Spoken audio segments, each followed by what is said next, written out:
And it feels more like a person and less like a YouTuber. You know what I mean? Yes. Speaking of which, do you have dreams for 2025? That's a good question, Zach.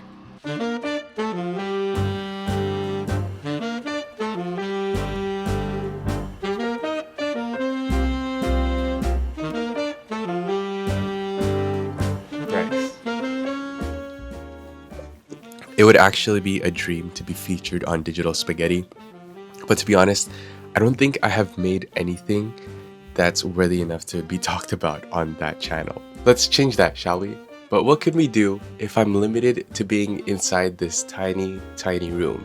Well, if you can't make a cool video here, then how are you gonna make a cool video out there? Or there? Or there? Or there?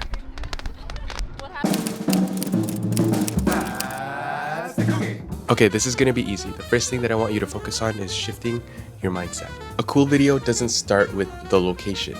It starts with how you see it. Your room isn't small. It's a sandbox. If you can't make this look interesting, a mountain or a city won't help. Creativity isn't about having endless options. It's about making something interesting with what you already have. Honestly, this tiny room has helped me become a better content creator. I had no choice but to figure out the lighting, angles, editing, because I couldn't rely on epic views or locations. Being limited made me resourceful, and being resourceful made me creative. So don't wait on that perfect setup. Constraints are your film school. This room is your playground. Alright, now that we got the mindset right, let's go ahead and talk about what we can actually do to make your room look more cinematic. No need for fancy gear, just intention.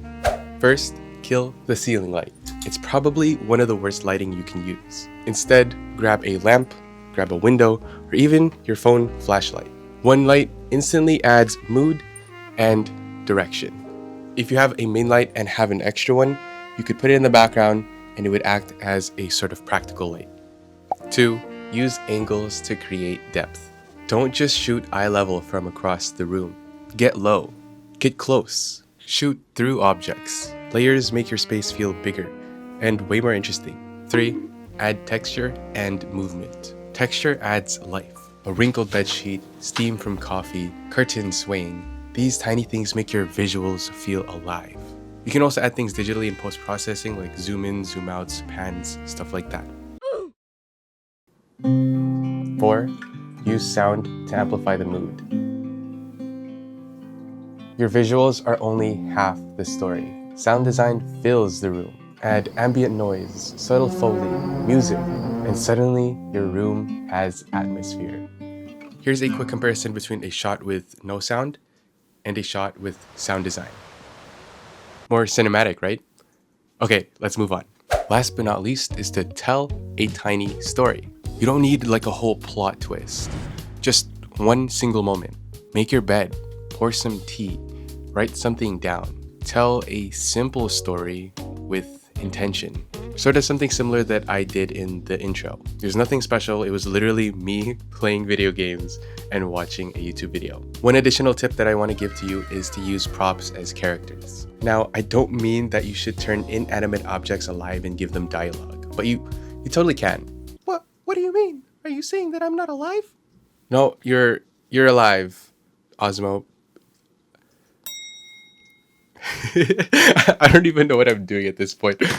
What I'm saying is, in a room, small objects can be characters. A plant, a poster, your laptop. Use them to say something without saying anything. Yep, that's all, folks. It's not about showing everything. It's about showing something in a way that feels intention. So, small space, big vision. That's it for me. Thanks for listening. I'll see you tomorrow.